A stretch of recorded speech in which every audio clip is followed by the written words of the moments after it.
আমার হবু বউকে আমার ক্লোজ ফ্রেন্ডের সাথে হসপিটালে অ্যাবর্শন করতে আসতে দেখে পায়ের তলার মাটি সরে গেল। এই কি ছিল বিশ্বাসের প্রতিদান? না, কিছু ভাবতে পারছি না। হসপিটালের পাশ দিয়ে যাওয়ার সময় আমার সবচেয়ে কাছের বন্ধুটিকে দেখলাম। আমার হবু স্ত্রীর আপত্তিকর জায়গায় হাত দিয়ে রেখেছে। আমার হবু স্ত্রীকে নিয়ে হসপিটালে ঢুকলো। আমিও কোনো কিছু না ভেবেই তাদের অনুসরণ করতে লাগলাম।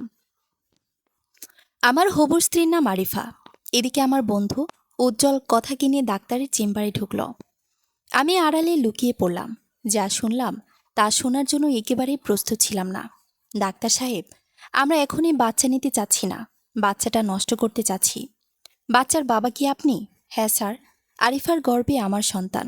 ভালোবেসে বিয়ে করলেও এখনও বাচ্চা নিতে আমরা মেন্টালি প্রস্তুত নই। এদিকে উজ্জ্বলের মুখে এমন কথা শুনে নিজের অজান্তেই চোখ দুটো ঝাপসা হয়ে এলো। এই কি আমার বন্ধু, যাকে বাঁচাতে মৃত্যুকে পরোয়া না করে রক্ত দিয়ে জীবন বাঁচায়? এই কি সেই বন্ধু যাকে মুখে খাবার পর্যন্ত তুলে দিয়েছি? নিজের কোনো ভাই ছিল না বলে নিজের ভাইয়ের স্থানটা বুকে দিয়েছি। একটা চকলেট খেলেও যাকে অর্ধেক দিয়ে খেতাম, যার সাথে এক মুহূর্ত কথা না বলে থাকতে পারতাম না, আজ সেই বন্ধুই কিনা কলিজাতে আঘাত করল। আকাশ প্রাণে তাকিয়ে বললাম, হে আল্লাহ, কাউকে সত্যিকারের ভালোবাসা কি পাপ? হঠাৎ ডাক্তারের কথায় তাদের দিকে মনোযোগী হলাম। আরিফা বলতেছে, ডাক্তার, আমরা অনেক ভেবে এই সিদ্ধান্ত নিয়েছি। আমরা এখনই বাচ্চা নেব না, এ বাচ্চা নষ্ট করে ফেলব। উজ্জ্বল আমার স্বামীও এ ব্যাপারে একমত। আরিফার কথাটা একদম তীরের মতো কলিজাতে এসে বিঁধল।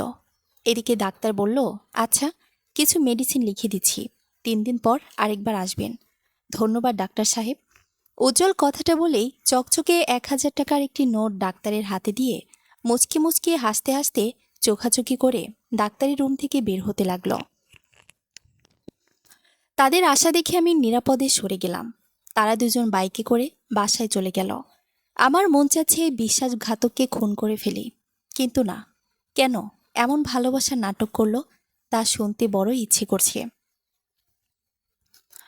বাসায় এসে হালকা খেয়ে সন্ধ্যায় ফোন দিলাম আরিফাকে। 2বার রিং হতেই ফোনটা ধরল। হ্যালো বাবু, কেমন আছো? আমার বাবুটাকে এত এত মিস করছি। আমার বাবুটা খেয়েছে? প্রতিদিনের মতো আজকেও আরিফা এসব বলছে। প্রতিটা কথা বিষের তীরের মতো কানে এসে লাগছে। দাঁতে দাঁত চেপে বললাম, হ্যাঁ খেয়েছি। ও আচ্ছা বাবু, আমি আসি, আমার ভালো লাগছে না। কথাটা বলে আরিফা ফোনটা রেখে দিল। এদিকে 2 মিনিট পর আরিফার বাবা ফোন দিয়ে বলল তারা গ্রামে চলে গেছে।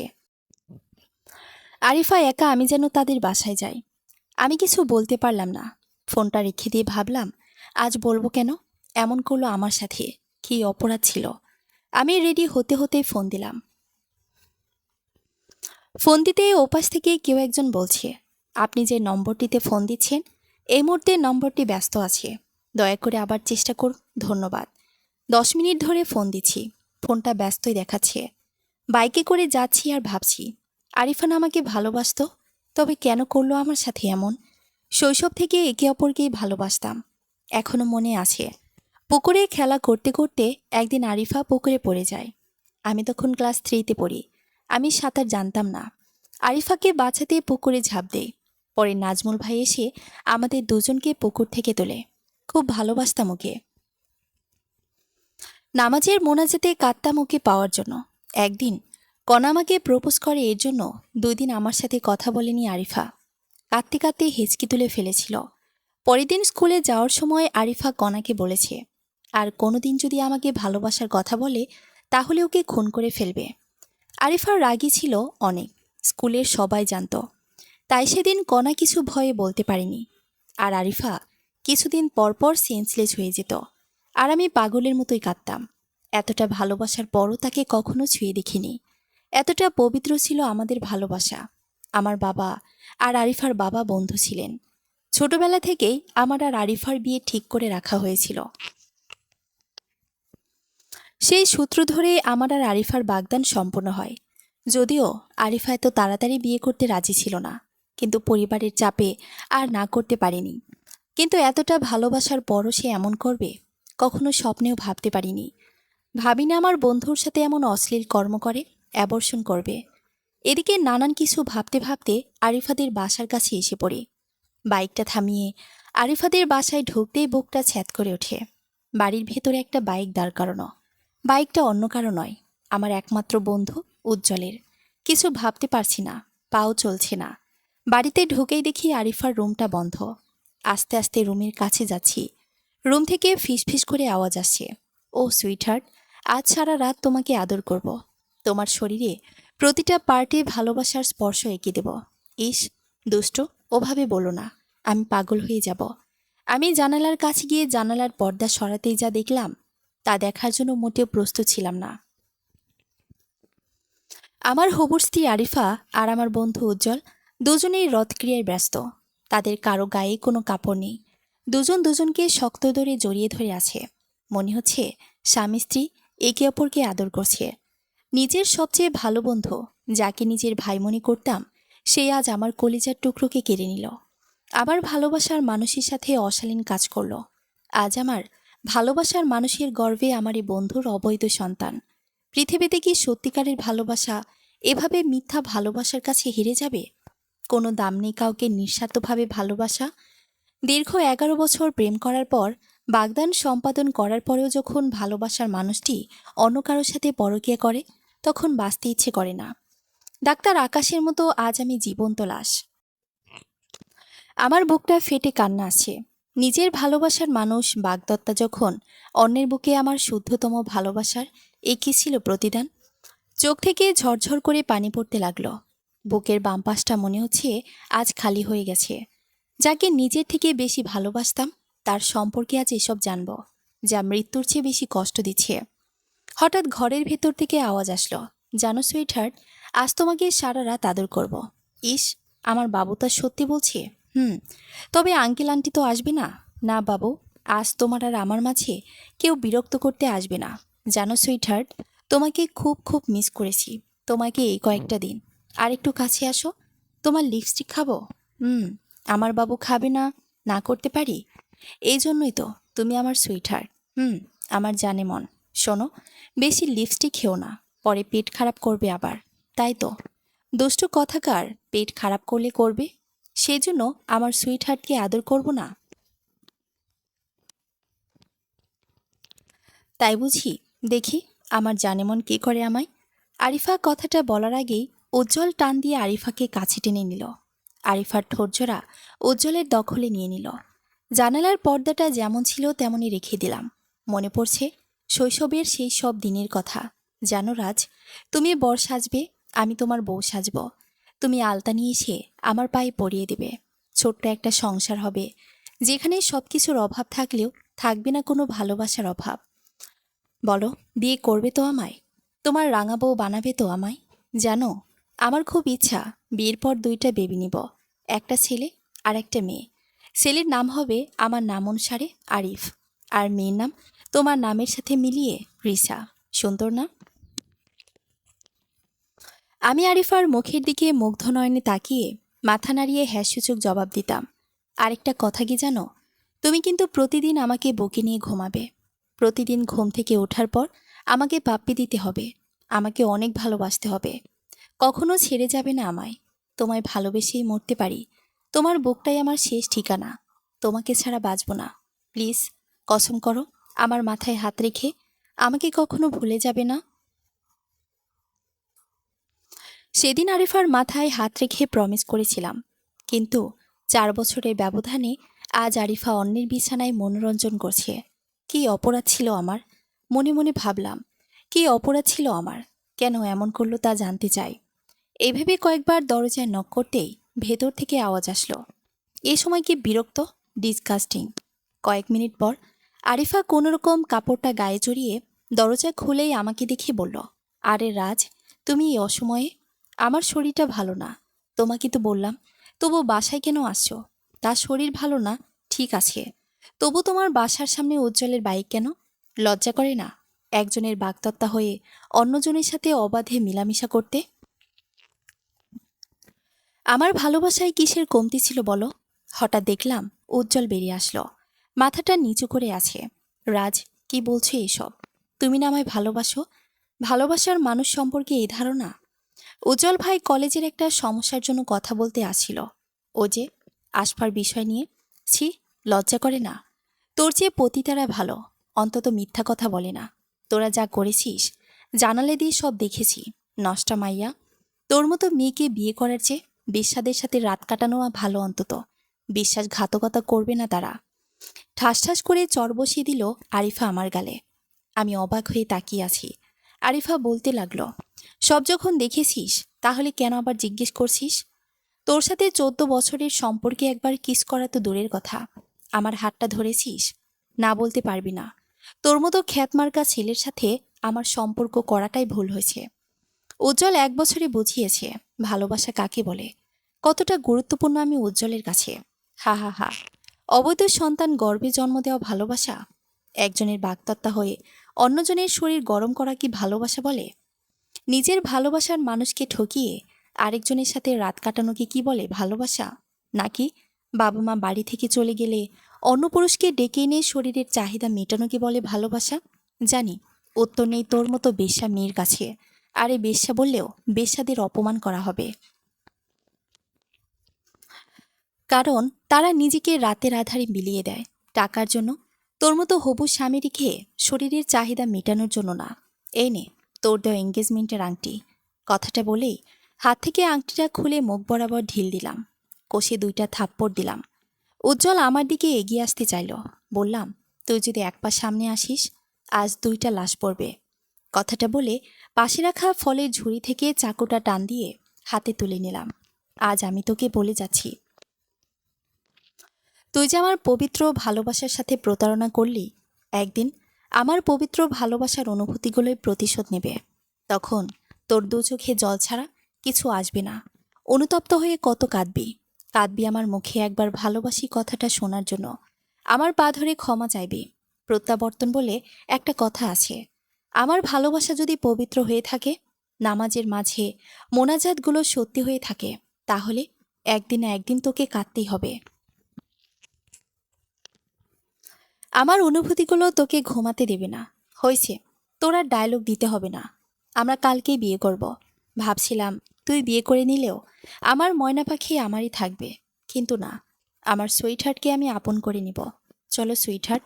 কথাটা বলে উজ্জ্বল আরিফার আপত্তিকর জায়গায় হাত রেখে আরিফাকে নিয়ে রুমে ঢুকে গেল। আমার চোখ দিয়ে টপটপ করে পানি পড়ছে। এই নরক থেকে বের হয়ে বাইকে চড়তেই শরীরটা কেমন করে উঠল। আরিফার দেওয়া থাপ্পড়, আরিফার কর্মকাণ্ডগুলো বারবার চোখের সামনে ভাসতে লাগলো। আমি বাইকের স্পিড আরও বাড়াতে লাগলাম। একসময় বাইক দিয়ে ট্রাকের সাথে ধাক্কা লাগলো। তারপর আর কিছু মনে নেই। জ্ঞান ফিরে দেখি আমি হসপিটালে।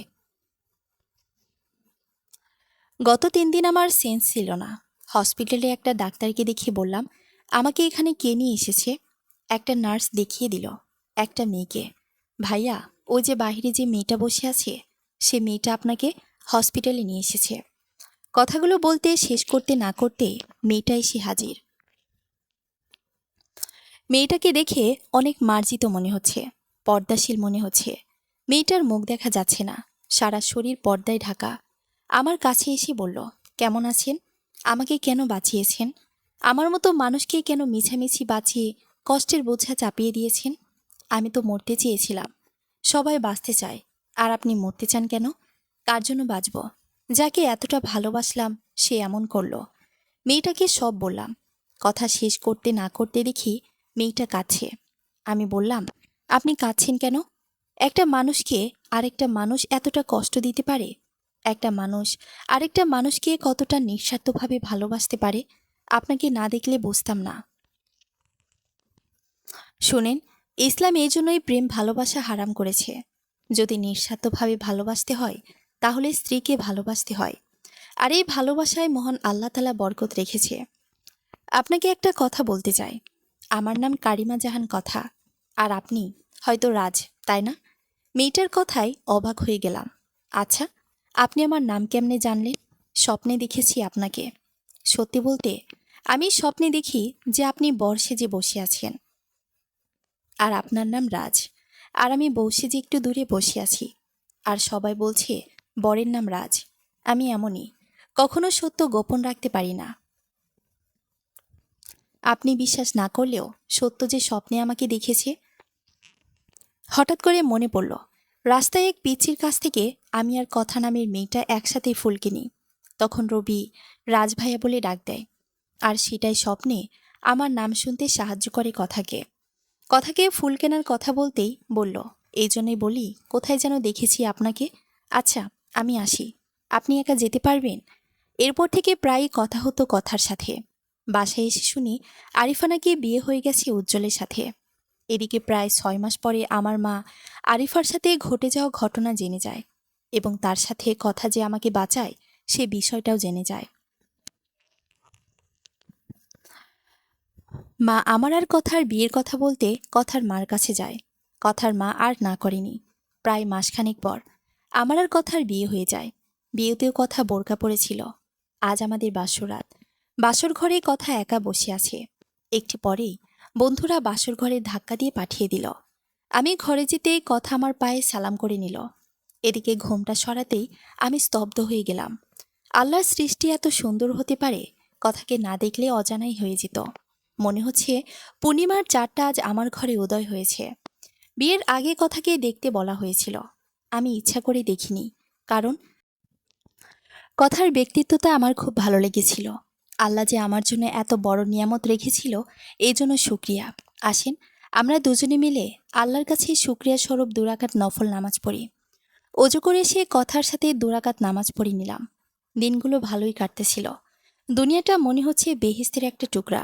আগে শার্ট প্যান্ট পরতাম, এখন গায়ে পাঞ্জাবি উঠেছে। 3 মাস পর কথাকে দেখলাম আয়নায় সাজতেছে। আমাকে দেখে মুচকি মুচকি হাসতেছে।